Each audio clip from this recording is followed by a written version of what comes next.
আসসালামু আলাইকুম। আপনারা সবাই কেমন আছেন? আলহামদুলিল্লাহ আমরা ভালো আছি। আজকে কোরবানি ঈদের পরের দিন। দেখেন, এই যে আজকে মাংস রান্না করব, একদম মাখায় রান্না করব।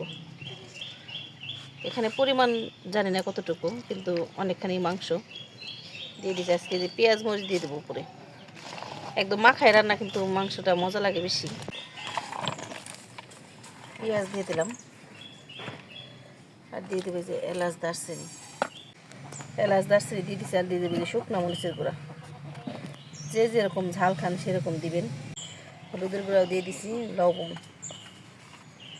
লবণটা অবশ্যই পরিমাণ মতো দিতে হবে। আর দেব ধনিয়ার গুঁড়া, দিয়ে দেবো তেলটাও পরিমাণ মতো। আর এখানে জিরার গুঁড়াও দিয়ে দেবো, দিয়ে এখন একদম হাত দিয়ে মাখাবো, একদম ভালো মতো মাখাই নেব। এভাবে রান্না করলে কিন্তু খেতে ভালোই লাগে। দেখেন, হাতে একটু ব্যথা পাইছিলাম, এই যে এখানে মাখাতে একটু সমস্যা হইতেছে। একটু সময় নিয়ে ভালো মতো একটু মাখাই, একদম ভালো মতো মাখাইতে হবে। দেখেন কতটা পারফেক্টভাবে মাখাতে, দেখেই খেতে মন চায়।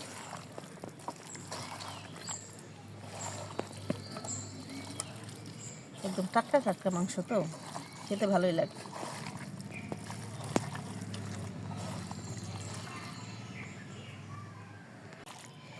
দেখেন একদম মাখানো শেষ আমার। আর এখানে কিন্তু পানি ব্যবহার করে দিলে পানি কিন্তু উঠে যাবে একাই, যে সাথে কলিজাও আছে। দেখেন এরকমভাবে বসাই দেবো। দেখেন চুলায় বসাই দিছি, বসাই দিয়ে এখন এই যে ঢেকে দেবো, পানি উঠে যাবে কিন্তু।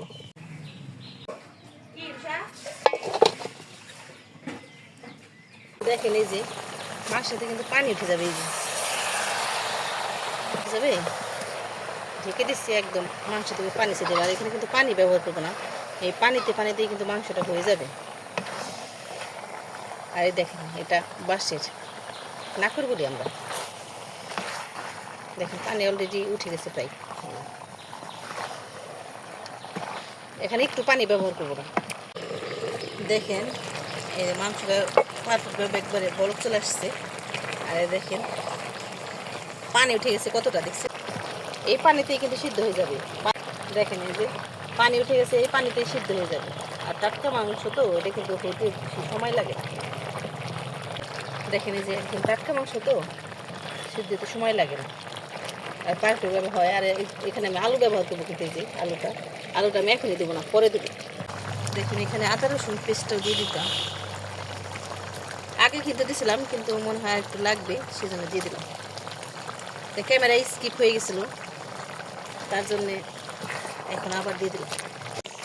দেখেন মাংসটা হয়ে গেছে প্রায়, বললাম না বেশি মাংস হয়ে যায়, পানি কিন্তু দেওয়া হয় না এখানে। আর এই যেখানে দেখে একটা খেয়ে দেখতেছি, দেখেন কতটা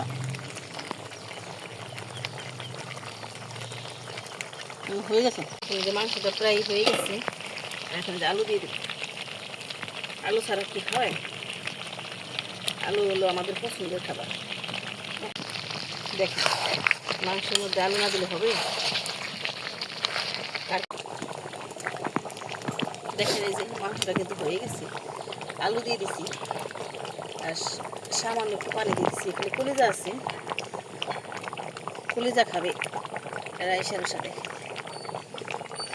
দেখেন এই যে কলিজা টেস্ট করবে কি রুষা, গরম কিন্তু একদম রুষা। দেখো কেমন হয়েছে খেয়ে। আর রুষা ঘুম থেকে উঠলো এখন। কেমন ঠিক আছে না? আর রুষার অনেক কলিজা পছন্দ। হ্যাঁ পছন্দ না তোমার? রুষা ঘুম থেকে উঠলো মাত্র 10টা বাজে, এখন ঘুম থেকে উঠলো, উঠেই কলিজা টেস্ট করতেছে কেমন হয়েছে দেখবে। যেহেতু কালকে মাংস রান্না করে নিয়ে আজকে জন্য সকাল সকাল একদম মাংস রান্না করতেছি, যাতে বাচ্চারা খেতে পারে। আর সাথে পোলাও রান্না করবো রুষার রাইসের জন্য। আমার জন্য ভাত রান্না করছি। আর আমাদের ভিডিওটা ভালো লাগলে একটু লাইক শেয়ার দিয়ে দিবেন। দেখেন আলুটা কিন্তু আমার ভালোই লাগে, এই জন্য আমি আলু দিই। অনেক সময় শীতের মাংসতে কিন্তু আলু দিই না, কিন্তু এখন আমি আলু দিলাম, আলুটা ভালো লাগে আর খেতে। আর একদম বড় বড় করে আলু দেওয়া হয়েছে, দেখুন কত বড় করে আলু দিচ্ছি। দেখেন একদম মাংস রান্না শেষ, দেখেন একদম মাংস রান্না শেষ। আর এখানে আমি গরম মশলার গুঁড়োটা দিয়ে, দেখেন গরম মশলার গুঁড়োটা দিয়ে নামিয়ে নিব একদম। এই মশলাটা দিলে কিন্তু এক্সট্রা একটা ফ্লেভার আসে আর খেতে ভালো লাগে। হয়ে গেছে একদম, এখন নামিয়ে নেব। আর খেতেও কিন্তু অসাধারণ হয়েছে। দেখেন আমার মাংসটা রান্না শেষ, দেখেন এই যে মাংস রান্না শেষ, একদম লোভনীয় হয়েছে দেখতে। আর দেখেন একদম মাংস রান্না শেষ, দেখেন এই যে মাংস রান্না শেষ আর একদম পারফেক্ট হয়ে গেছে কালারটা। আর দেখেন একদম নরম হয়ে গেছে কিন্তু। এখন আমি খেয়ে দেখাবো না, এটা অসাধারণ হয়েছে, খেয়ে দেখছি। আর আপনারা ভালো থাকবেন, সুস্থ থাকবেন। আল্লাহ হাফেজ।